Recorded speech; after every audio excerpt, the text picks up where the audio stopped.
Quarantine শেষে নিউজিল্যান্ডে আজ প্রথমবারের মতো মাঠের অনুশীলনে বাংলাদেশ ক্রিকেট দল। প্রথম টেস্টের আগে প্রস্তুতি ম্যাচ খেলবে টাইগাররা। এশিয়া কাপ মিশনে সন্ধ্যায় আরব আমিরাত যাচ্ছে অনূর্ধ্ব-19 ক্রিকেট দল। বোর্ডের নিজস্ব বায়োবাবলে না রেখে যুবাদের ভাড়া বাড়িতে রাখার অভিযোগ বিসিবির বিরুদ্ধে। বিসিবি ক্রিকেট অপারেশনস চেয়ারম্যানের দায়িত্ব ছাড়ার গুঞ্জন আকরাম খানের, ফেসবুকে জানালেন স্ত্রী। কয়েকদিনের মধ্যেই দেবেন আনুষ্ঠানিক ঘোষণা। এবং সাফ অনূর্ধ্ব-19 ফুটবলের ফাইনালের আগে শেষবারের মতো অনুশীলন তহুরাদের। নির্ভার থেকেই ভারতের বিপক্ষে জয়ের লক্ষ্য স্বাগতিকদের।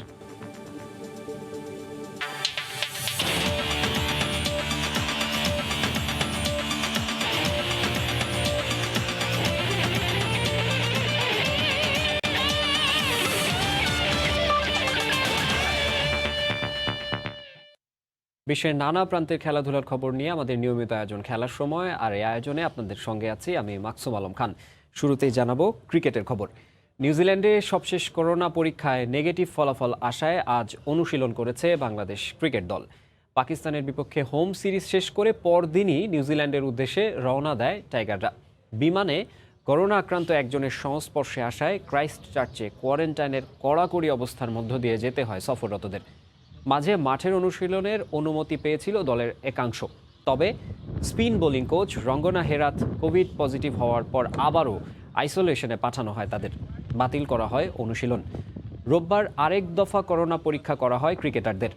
সেই পরীক্ষায় নেগেটিভ আসায় আজ থেকে মাঠের অনুশীলনে নামার অনুমতি পেয়েছে মুমিনুল মুশফিকরা। লিঙ্কন ইউনিভার্সিটি গ্রাউন্ডে স্থানীয় সময় সকাল 10:15টায় শুরু হয় প্র্যাকটিস সেশন। প্রায় 3 ঘন্টা অনুশীলন করে রাসেল ডোমিঙ্গোর শিষ্যরা।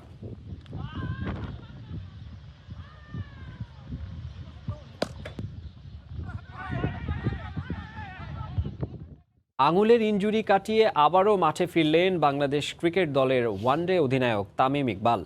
অপারেশনের পর সোমবার প্রথমবারের মতো ব্যাট হাতে নামেন ড্যাশিং এই ওপেনার। এদিন নেট বোলারদের বিপক্ষে নিজেকে ঝালিয়ে নিয়েছেন তামিম। সব কিছু ঠিক থাকলে আসন্ন বিপিএল দিয়েই ক্রিকেটে ফেরার কথা তার। এবার কুমিল্লা ফ্র্যাঞ্চাইজিতে খেলার কথা আছে তামিম ইকবালের। দুপুর তখন 1টা বেজে গেছে। বিসিবির ইনডোর গ্রাউন্ডে অনুশীলন শেষ করেছে অনূর্ধ্ব-19 দলের সদস্যরা। আর একই সময় মূল মাঠে চলছে বাংলাদেশ ক্রিকেট লিগের মধ্যাঞ্চল এবং পূর্বাঞ্চলের মধ্যকার 4 দিনের ম্যাচ। হঠাৎই মাঠে দেখা গেল বাংলাদেশ দলের ওয়ানডে অধিনায়ক তামিম ইকবালকে। মধ্যাঞ্চলের ড্রেসিং রুমের সামনে দাঁড়িয়ে কিছুক্ষণ সতীর্থদের ব্যাটিং দেখলেন তামিম। সম্ভবত মাঠে ফেরার তাড়নাটা খুব বেশি পোড়াচ্ছে ড্যাশিং এ ওপেনারকে। এরপর ধীরে ধীরে বল বয় এবং নেট বোলারদের নিয়ে ইনডোরের দিকে রওনা দেন তামিম। নেপালের এভারেস্ট প্রিমিয়ার লিগে খেলার সময় আঙুল ভেঙে ইংল্যান্ড থেকে অপারেশন করিয়ে ফেরার পর প্রথমবারের মতো নেটে নামলেন ওয়ানডে দলপতি। শুরুতে ট্যাপিং করে নিজেকে একটু ধাতস্থ করে নেন উইকেটের সঙ্গে। এরপর থ্রোয়ার এবং বল বয়দের ছোড়া বলগুলো সামলান আলতো টোকায়। দীর্ঘদিন ছিলেন না মাঠে, জড়তাটা বোঝা যাচ্ছিল ভালোভাবেই। কিন্তু সময় যেতেই নিজের ছন্দ খুঁজে নেন তামিম ইকবাল। একের পর এক ডাউন দ্য উইকেট এবং পুল হুকে জানান দেন তিনি ফিরে আসছেন শীঘ্রই। মাঝে মাঝেই নিজের ট্রেডমার্ক কভার ড্রাইভ করছিলেন অবলীলায়। সাবলীলভাবে সুইপও করেন বেশ কয়েকটা। এভাবে প্রায় 1 ঘন্টা নেটে ঘাম ঝরান তামিম। নিয়ন মোহাইমিন, সময় সংবাদ, ঢাকা। এশিয়া কাপকে বিশ্বকাপ প্রস্তুতির সবশেষ মঞ্চ লক্ষ্য করে আজ দুবাই যাচ্ছে বাংলাদেশ অনূর্ধ্ব-19 ক্রিকেট দল। বিশ্বকাপে নামার আগে এই আসর দলের ভারসাম্য এবং আত্মবিশ্বাস দুইই বাড়াবে বলে মনে করছেন কোচ ও ক্রিকেটাররা। এদিকে দলের শক্তি ও ভারসাম্য বাড়াতেই বিশ্বকাপে খেলা 2 ক্রিকেটারকে অন্তর্ভুক্ত করা হয়েছে বলে জানিয়েছে game development.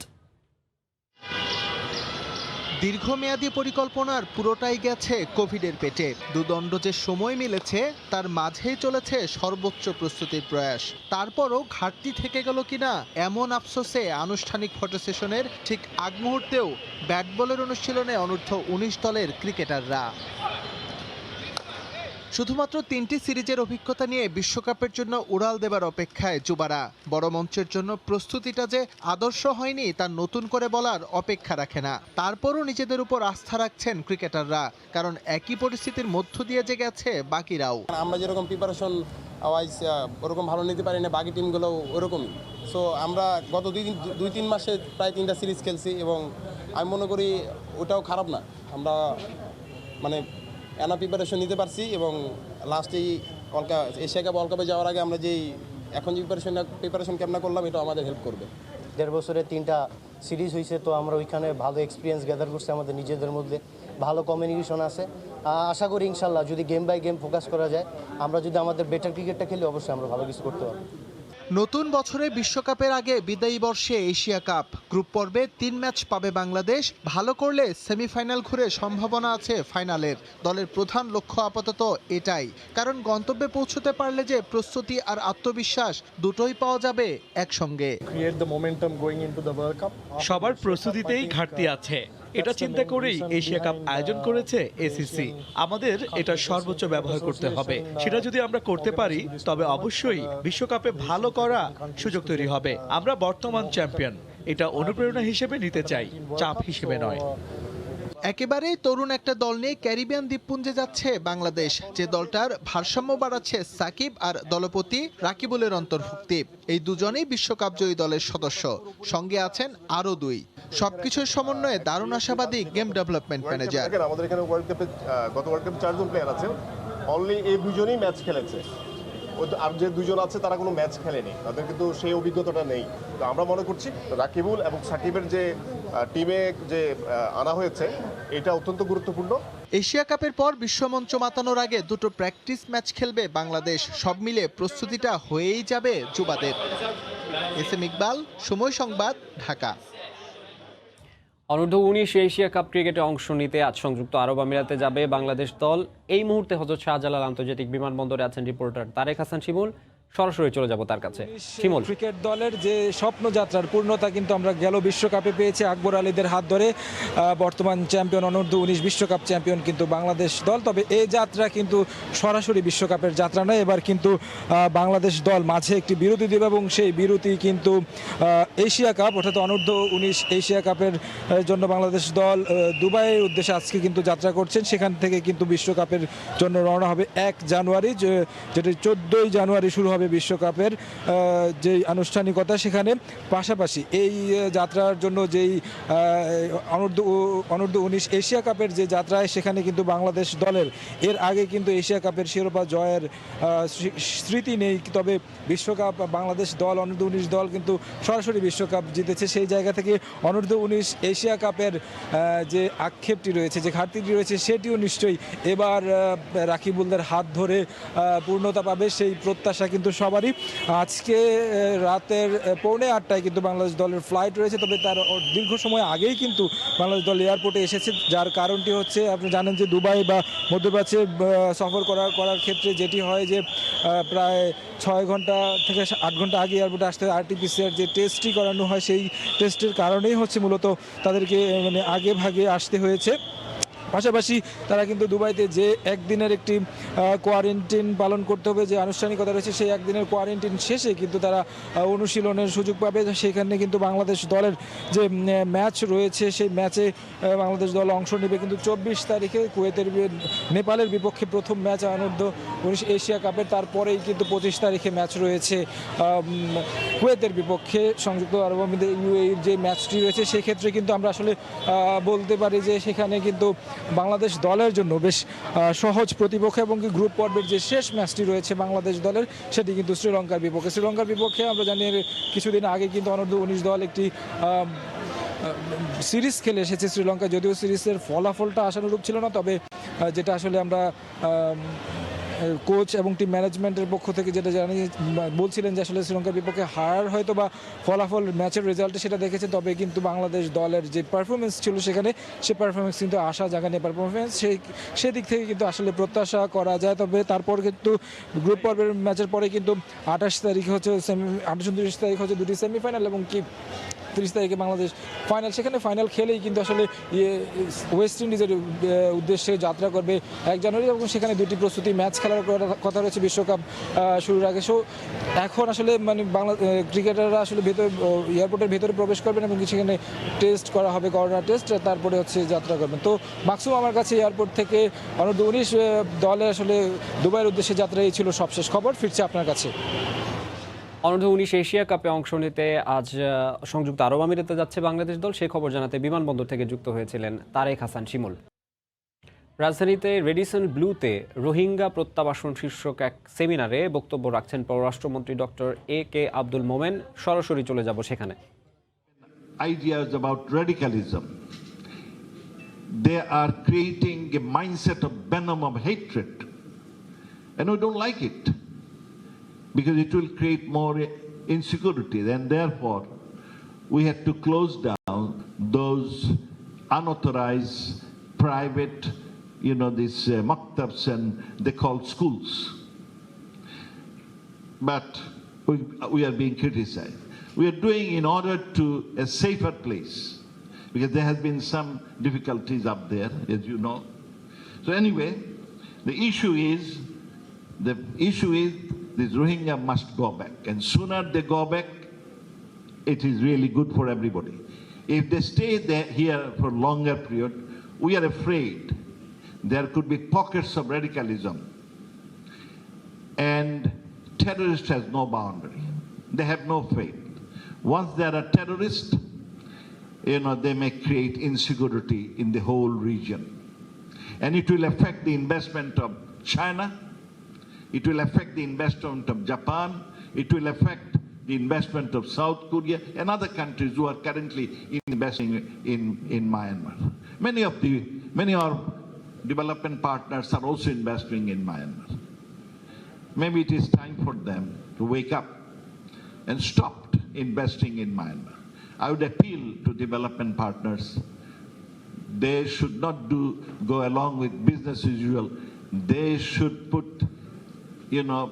real economic sanction on the military government of Myanmar so that they can return there. I'm thankful to Germany because at least they are not investing anymore. They are still doing trading, but not investing anymore in Myanmar. This is a good sign. And they said that until the Rohingyas are returned, then they would put a moratorium on it. This is the good news, but others should follow them. And we hope that, other countries will come forward to resolve this issue. We know the basic problem of Rohingya, why they don't like to go back. Others should come forward and try to, see that those issues are being resolved. But our priority is repatriation of Rohingya as fast as possible. This is our priority. And because we have seen even our democratic, framework, things didn't work out. So they must go back, and we urge all the development partners and the global leadership to come forward and help us with a sincere mind. If they come forward, and also ASEAN members. The good news is this time, after the resolution in the UN, the ASEAN did not allow Myanmar, because ASEAN always comes up when covered. They say, we don't interfere in the internal issues of a member country. But this time, they denied, the membership. They didn't invite the military leader to the ASEAN summit. This is a good sign. Hopefully there will be more, they will come forward with more sincerity and effectiveness. And if all come forward with more sincerity and effectiveness, I have a hope this problem will resolve. I'm not here to, I thought I will learn from them more. Is there any other way out? But our position, Myanmar is not an enemy, and we want to resolve it through dialogue and discussion. That's the position we have. Thank you very much. Thank you very much. Thank you very much, Honorable Minister, for your insight. Rohingya প্রত্যাবাসন বিষয়ে কথা বলছিলেন পররাষ্ট্রমন্ত্রী doctor AK Abdul Momen. আমরা এতক্ষণ সরাসরি ছিলাম সেখানে। আবারও খেলার খবরে ফিরবো, আবারও অনূর্ধ্ব-19 দলের খবর।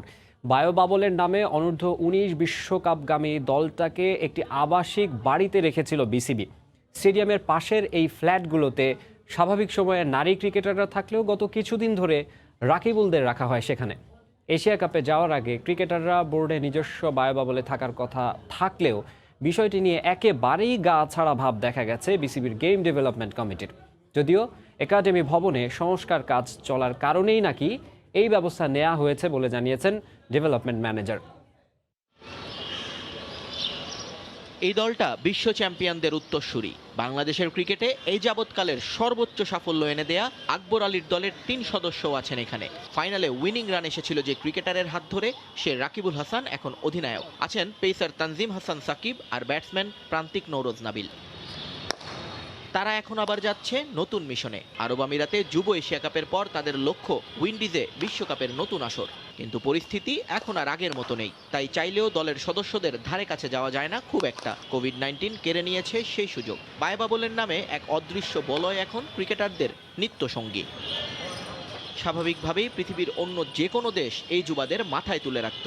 দেশের পতাকা বহনকারী এই ছেলেদের রাখা হতো সর্বোচ্চ নিরাপত্তায়। কিন্তু একেবারে উল্টো চিত্র বাংলাদেশের ক্রিকেট বোর্ডে। ভারত থেকে ট্রায়াঙ্গুলার সিরিজ জয় করে আসা দলটা ছুটি কাটিয়ে আবারও ক্যাম্পে ফিরলে সাধারণ নিয়ম মেনে করা হয় তাদের কোভিড টেস্ট। কথা ছিল এরপর থেকে তারা থাকবেন বিসিবির নিজস্ব জৈব সুরক্ষা বলয়ে। সেজন্য রাজধানীর মিরপুরের একটি হোটেলকে প্রথমে বেছে নেয় ক্রিকেট বোর্ড, কিন্তু সেখানে ক্রিকেটাররা স্বস্তি বোধ না করায় জায়গা পরিবর্তন করা হয় রাকিবুল রবিনদের। এবার তাদের রাখা হয় স্টেডিয়ামের পাশের একটি আবাসিক বিল্ডিংয়ে। এই আরকে টাওয়ারের চতুর্থ এবং পঞ্চম তলার 4টি ফ্ল্যাট ভাড়া করা আছে বিসিবির নামে। সাধারণত নারী ক্রিকেটাররাই থাকেন এখানে, কিন্তু এখন তারা ছুটিতে থাকায় সে জায়গায় বিশ্বকাপগামী দলটাকে এনে তুলেছে ক্রিকেট বোর্ড। বায়বাবলে নিশ্ছিদ্র নিরাপত্তা থাকার কথা থাকলেও সরেজমিনে গিয়ে দেখা যায় বাড়ির অন্যদের মতোই একই লিফট ব্যবহার করছেন ক্রিকেটাররা। এমনকি বাড়িটিতে আসা যাওয়ার গেট এবং সিঁড়িও একটি। দেশের নারী ক্রিকেটারদের দুজনের দেহে কদিন আগেই পাওয়া গিয়েছিল অমিক্রন, অথচ এই সময়ে রাকিবুলদের নিয়ে এরকম গাছাড়া ভাব অবাক করছে সবাইকে। তবে বিষয়টি নিয়ে প্রশ্ন করলে একাডেমি ভবনের সংস্কার কাজের দোহাই দিলেন গেম ডেভেলপমেন্ট কমিটির ম্যানেজার। নর্মালি আমাদের যে এখানে যেহেতু ইন্টারনাল কিছু কনস্ট্রাকশন চলছে একাডেমি বিল্ডিংয়ে, আমাদের মেইন টার্গেট থাকে একাডেমিটা আইসোলেটেড, এখানে প্লেয়ারদেরকে রাখা। প্রথম সেফটিটা আমরা দেখছি অবশ্যই। আপনি যেটা বলেছেন একই লিফট ইউজ করছে, কিন্তু তাদের কিছু লার্নিংস আছে, তারা কিন্তু স্টেয়ার কেসগুলো ইউজ করছে, তারা কিন্তু সিঁড়িগুলো ইউজ করে ম্যাক্সিমাম টাইম তারা ওঠানামা করছে, তাদেরকে সেভাবেই বলা আছে। তো ওইখানে একটা সুবিধা আমাদের আছে যে তারা সবাই একসাথে থাকছে। তাদের 4টা ফ্ল্যাট আছে, 4টা ফ্ল্যাটে অন্য কারো প্রবেশ হচ্ছে না। মঙ্গলবার সন্ধ্যা 7:45 যুব এশিয়া কাপ খেলতে আরব আমিরাতের উদ্দেশ্যে দেশ ছাড়বে বাংলাদেশ অনূর্ধ্ব 19 ক্রিকেট দল। নিয়ন মোহাইমিন, সময় সংবাদ, ঢাকা। বিসিবি ক্রিকেট অপারেশনস কমিটির দায়িত্ব ছাড়ছেন আকরাম খান। ফেসবুকে এমন স্ট্যাটাস দিয়েছেন তার স্ত্রী সাবিনা আকরাম। তবে এই বিষয়ে কোনো মন্তব্য করেননি আকরাম খান কিংবা বাংলাদেশ ক্রিকেট বোর্ডের কোনো কর্মকর্তা। বাংলাদেশ দলের বিশ্বকাপ ভরাডুবির পর সমালোচনায় বিদ্ধ জাতীয় দলের হেড কোচ, প্রধান নির্বাচক সহ ক্রিকেট বোর্ডের অনেকেই। বাদ যাননি বিসিবি ক্রিকেট অপারেশনস কমিটির প্রধান আকরাম খানও। বিশ্বকাপ শেষে দল ফিরে আসলেও কেন তিনি আসেননি এ নিয়েও ওঠে প্রশ্ন। তার আগেও নানা সময়ে তার কর্মকাণ্ড নিয়ে প্রশ্ন উঠেছে। যদিও ক্রিকেট অপারেশনস থেকে সরে দাঁড়ানোটা পারিবারিক কারণ হিসেবে উল্লেখ করেছেন আকরাম খানের স্ত্রী। ক্রিকেট অপারেশনসের দায়িত্ব পালনকালে পরিবারকে পর্যাপ্ত সময় দেওয়া সম্ভব নয় বলেই সাবেক এই অধিনায়ক এমন সিদ্ধান্ত নিচ্ছেন বলে জানান তার স্ত্রী। 2013 সালে বিসিবি পরিচালক নির্বাচিত হওয়ার পর 2 দফায় ক্রিকেট অপারেশনস কমিটির দায়িত্ব পালন করেছেন আকরাম। গুঞ্জন আছে এই কমিটির নতুন প্রধান হতে পারেন বর্তমানে ভাইস চেয়ারম্যান হিসেবে দায়িত্ব পালন করা খালেদ মাহমুদ সুজন। সাফ অনূর্ধ্ব 19 নারী ফুটবলের খবর। ভারতের বিপক্ষে ফাইনালের আগে আত্মবিশ্বাসী বাংলাদেশের মেয়েরা শ্রীলঙ্কার বিপক্ষে 12-0 গোলে জয়ের পর সোমবার নিজেদের মতো সময় কাটিয়েছিল বাংলাদেশ অনূর্ধ্ব 19 নারী ফুটবল দল। এদিন জিম আর স্ট্রেচিংয়ে সীমাবদ্ধ ছিল মারিয়া মান্ডাদের অনুশীলন। বুধবার ভারতের সঙ্গে ফাইনালে নির্ভার থেকে জয় ছিনিয়ে আনতে চান তহুরা ও ঋতুপর্ণা চাকমারা। বুধবার সাফ ফাইনালে ভারতের মুখোমুখি বাংলাদেশ। যে কোনো ফাইনালেই ভারত বড় প্রতিপক্ষ, তবে এখন পর্যন্ত টুর্নামেন্টে এক গোল হজম না করা বাংলাদেশ নির্ভর হয়েই খেলতে চায়। শক্তিশালী টিম হচ্ছে ইন্ডিয়া, এটা সবাই জানে, আপনারা জানেন। ইন্ডিয়া আমরা আমাদের সেরাটা দিয়ে খেলি, আমাদের গত 4টা ম্যাচ দিয়ে আমরা খেলে আসলাম, ওই খেলাটা যদি অব্যাহত থাকে আমরা অবশ্যই এই শিরোপাটা জিতেই আসবো। আমাদের ভিতরে যে সাহস, আমাদের যে এনার্জি হচ্ছে কাজে লাগছে। শেষ ম্যাচে বাংলাদেশের সাইড বেঞ্চের ফুটবলাররা এতটাই সাবলীল ফুটবল খেলেছে মনেই হয়নি দলের গুরুত্বপূর্ণ 3-4 জন ফুটবলার নেই। গ্রুপ পর্বে ভারতের সঙ্গে 1-0 গোলে জিতেছিল মেয়েরা। ফাইনালে সেই ব্যবধানটা বাড়ানোর লক্ষ্য গোলাম রব্বানী ছোটনের দলের। প্রথম থেকে শুরু করে 90 মিনিট পর্যন্ত আমরা একই রিদমে খেলার চেষ্টা করি। আর যে স্বাভাবিক খেলা আছে, যেহেতু 22 তারিখে আমাদের ফাইনাল, তো দেশবাসী যাতে আমাদের জন্য দোয়া করে, আমরা যেন আমাদের স্বাভাবিক খেলা খেলতে পারি, আর মাঠে আইসা যেন আমাদেরকে উৎসাহ দেয়। এদিকে নেপালের সঙ্গে প্রথম ম্যাচের একাদশই ফাইনালে খেলানো হবে বলে জানা গেছে। ভারত বড় দল, এই মানসিক বাধা উতরানো গেলে জয় পাওয়া অসম্ভব নয়। মেহেদী নাইম, সময় সংবাদ, ঢাকা। অনূর্ধ্ব-19 নারী সাফ চ্যাম্পিয়নশিপের ফাইনাল সামনে রেখে সোমবার হালকা অনুশীলন করলেও শেষ দিনের মতো আজ অনুশীলন করেছে বাংলাদেশ দল। এই মুহূর্তে মতিঝিলে আছেন রিপোর্টার মেহেদী নাইম, সরাসরি চলে যাব তার কাছে। নাইম, ট্যাকটিক এবং একাদশ কেমন হবে, কীভাবে অনুশীলন করেছে?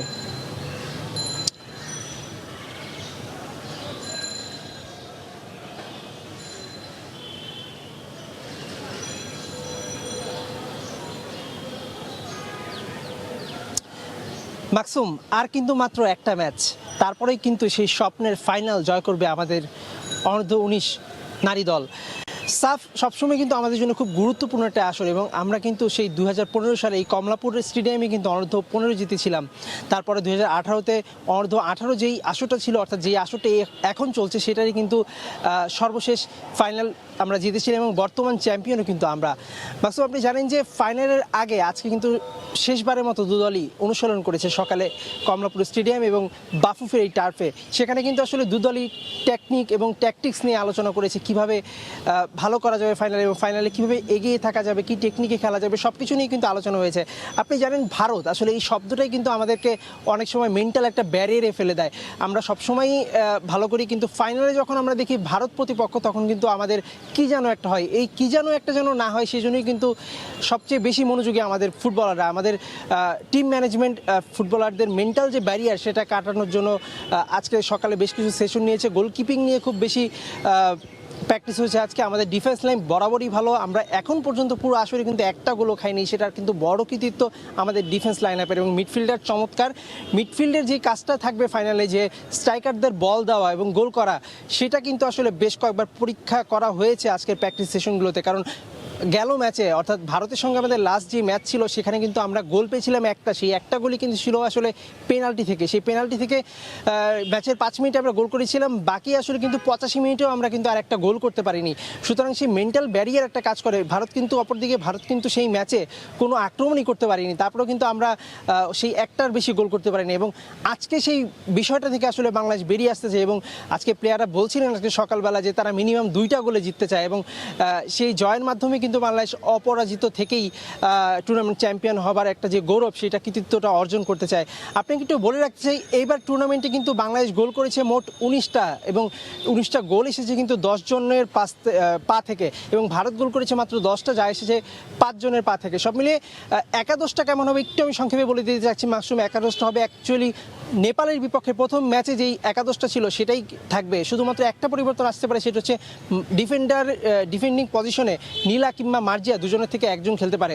সুতরাং আর কয়েক ঘন্টার অপেক্ষা, কালকে বুধবার 6টা বাজে ম্যাচ, এবং দর্শকরাও যেন মাঠে এসে খেলা দেখেন এবং উৎসাহ দেন, সেই প্রত্যাশাই করছি। এই ছিল আমার কাছ থেকে সাফের ফাইনাল নিয়ে সবশেষ। ফিরছি মাকসুম আপনার কাছে স্টুডিওতে। নারী দলের প্রস্তুতি এবং অনুশীলনের খবর জানাতে যুক্ত হয়েছিলেন মেহেদী নাইম। খেলোয়াড়দের পারিশ্রমিক দেয়া তো দূরের কথা, খাবারের বাজার খরচ দিতে হিমশিম খাচ্ছে ঐতিহ্যবাহী মুক্তিযোদ্ধা সংসদ ক্রীড়া চক্র। এই অবস্থায় বেতন না পেলে 25 ডিসেম্বর থেকে ফেডারেশন কাপ বর্জনের ঘোষণা দিয়েছেন ফুটবলাররা। ক্লাবের উপদেষ্টা মুক্তিযুদ্ধ বিষয়ক মন্ত্রী আ.ক.ম. মোজাম্মেল হক জানান, বিষয়টি দেখা হচ্ছে। এই অনুশীলনে কি শেষ অনুশীলন জানা নেই মুক্তিযোদ্ধার ফুটবলারদের। 25 ডিসেম্বর থেকে শুরু ফেডারেশন কাপ, কিন্তু এখনো পাননি পারিশ্রমিকের কোনো অর্থ। বাড়ি ভাড়া, মাঠ ভাড়া, এমনকি বাজার খরচটুকুও নেই ক্লাবের ফান্ডে। আর্থিক দেনায় বিজয়ের মাসে বন্ধ হবার শঙ্কা দেখা দিয়েছে ঐতিহ্যবাহী ক্লাবটি। সদ্য সমাপ্ত স্বাধীনতা কাপ চলার সময়ই প্রাপ্য পারিশ্রমিক না পেয়ে বাসায় চলে যান ফুটবলাররা। সমাধানের আশ্বাস দিয়ে স্বাধীনতা কাপ টুর্নামেন্ট খেলানো হলেও ফেডারেশন কাপে অংশ নিয়ে দেখা দিয়েছে অনিশ্চয়তা। খাবারই আমাদের সমস্যা হয়ে যাচ্ছে, যে রীতিমতো যে খাবার দেবে প্লেয়ারগুলো এবং ট্রান্সপোর্টে মাঠ খরচ, এগুলা সম্ভব হচ্ছে না। তো আমরা এখন ফেডারেশন খাবার আমাদের মুখে একটা অসম্ভব হয়ে পড়তেছে। একটা প্লেয়ারের কোনো টাকা পয়সা এখনো পর্যন্ত পায় নাই। তো এখন আমরা চিন্তা করেছি এই ফেডারেশন কাপটা শুরু হওয়ার আগে যদি কিছু না হয় তাহলে আমরা কোনো প্লেয়ারই খেলবে না। অলমোস্ট 2 মান্থ হয়ে গেছে, ওনার চেহারাও পর্যন্ত আমরা দেখি নাই। কাঁচা বাজারের বিক্রেতা যদি আইসা ক্লাবে আইসা হাউমাউ কাউ করে তা আপনার কেমন লাগবে? মুক্তিযোদ্ধার আর্থিক সংকট নতুন নয়। গেল বছর মুক্তিযুদ্ধ বিষয়ক মন্ত্রণালয় পর্যন্ত টাকা চাইতে গিয়েছিলেন ফুটবলাররা। শেষমেশ ক্লাবটির জাপানি ফুটবলার ইউসুকো কাতোর মাধ্যমে কিছু বিনিয়োগ পাওয়ায় মৌসুম চালানো হয়। এবার আরও অবস্থা করুন। ক্লাবটা আসলেই বন্ধ হয়ে যাওয়ার মতো অবস্থা, কারণ দেখা গেছে যে বিগত স্বাধীনতা কাপ অনেক রিকোয়েস্ট করে খেলানো হয়েছে, কিন্তু ফেডারেশন কাপে শুরুর আগেই ওরা 5 দিন প্র্যাকটিস করে নাই মনের দুঃখে। তার পরবর্তীতেও তাদেরকে আমি ডেকে আনছি। স্বাধীনতার 50 বছর চলতেছে, হয়তো আতশবাজি ফুটিয়েই আমরা অনেক টাকা ব্যয় করে ফেলতেছি, কিন্তু ক্লাবের খাবারও নাই। যার বিষয়টি নিয়ে চিন্তিত থাকার কথা ছিল সেই ক্লাব সভাপতি আসেন না ক্লাবে। মুক্তিযুদ্ধ বিষয়ক মন্ত্রীও দিতে পারেননি সদুত্তর। এ অবস্থায় দাবি আদায়ে মঙ্গলবার মুক্তিযুদ্ধ বিষয়ক মন্ত্রণালয়ে যাবে বলে জানিয়েছে ঐতিহ্যবাহী ক্লাবটির ফুটবলাররা। মেহেদী নাইম, সময় সংবাদ, ঢাকা। 2022 ফিফা বিশ্বকাপ আয়োজনে পুরোপুরি প্রস্তুত কাতার। বিশ্বকাপের জন্য তৈরি করা নান্দনিক এসব স্টেডিয়ামগুলোর মধ্যে অন্যতম ভেন্যু আল ওয়াকরা আল জেনোভ স্টেডিয়াম। আল জেনোভ স্টেডিয়ামটির সৌন্দর্য দেখে উচ্ছ্বসিত ফুটবল প্রেমীরা। কাতার প্রতিনিধি আনোয়ার হোসেন মামুনের তথ্য ও ছবি নিয়ে রিপোর্ট। 2022 সালের কাতার ফুটবল বিশ্বকাপের জন্য তৈরি করা 8টি স্টেডিয়ামের মধ্যে 7টি স্টেডিয়াম আনুষ্ঠানিকভাবে ইতোমধ্যে উদ্বোধন করা হয়েছে। সবগুলো স্টেডিয়ামের ডিজাইনে রয়েছে আরব অঞ্চলের ইতিহাস ও ঐতিহ্যের সংস্কৃতির ছোঁয়া।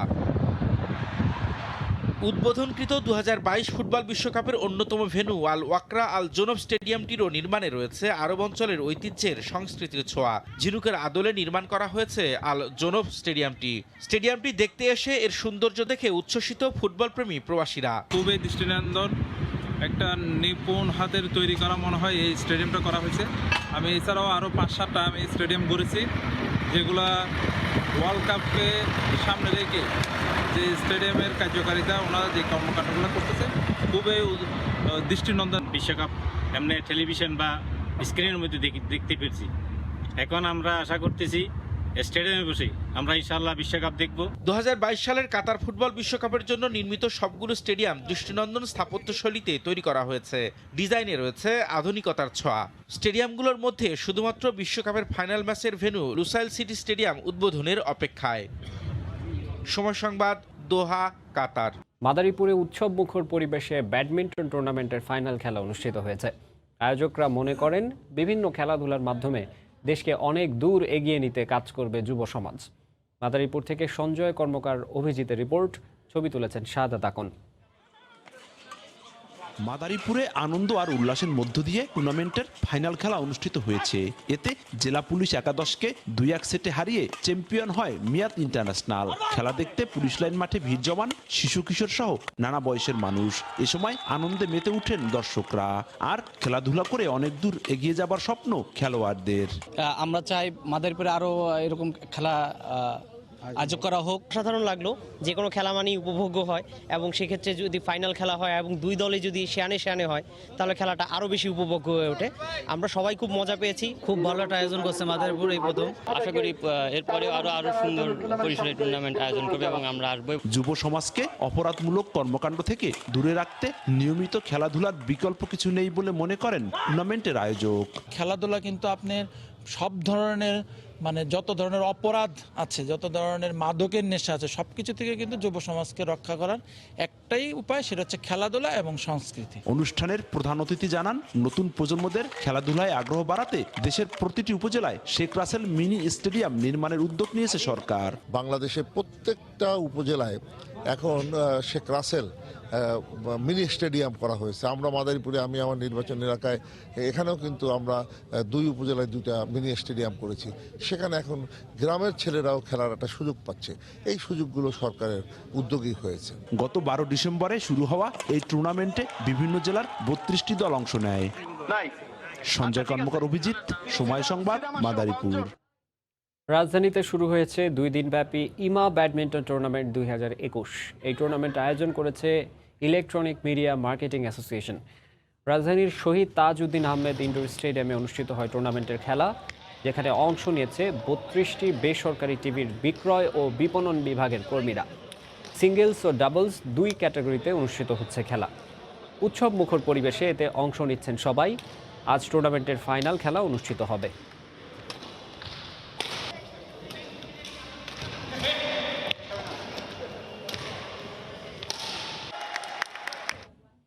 খেলার সময়ের শিরোনামগুলো জানিয়ে দিচ্ছি আবারও। কোয়ারেন্টাইন শেষে নিউজিল্যান্ডে আজ প্রথমবারের মতো মাঠের অনুশীলনে বাংলাদেশ ক্রিকেট দল। প্রথম টেস্টের আগে প্রস্তুতি ম্যাচ খেলবে টাইগাররা। এশিয়া কাপ মিশনে সন্ধ্যায় আরব আমিরাত যাচ্ছে অনূর্ধ্ব-19 ক্রিকেট দল। বোর্ডের নিজস্ব বায়ুবাবলে না রেখে যুবাদের ভাড়া বাড়িতে রাখার অভিযোগ বিসিবির বিরুদ্ধে। এবং সাফ অনূর্ধ্ব-19 ফুটবলের ফাইনালের আগে শেষবারের মতো অনুশীলন তহুরাদের। নির্ভার থেকেই ভারতের বিপক্ষে জয়ের লক্ষ্য স্বাগতিকদের। এই ছিল খেলার সময়ে, সঙ্গেই থাকুন সময়।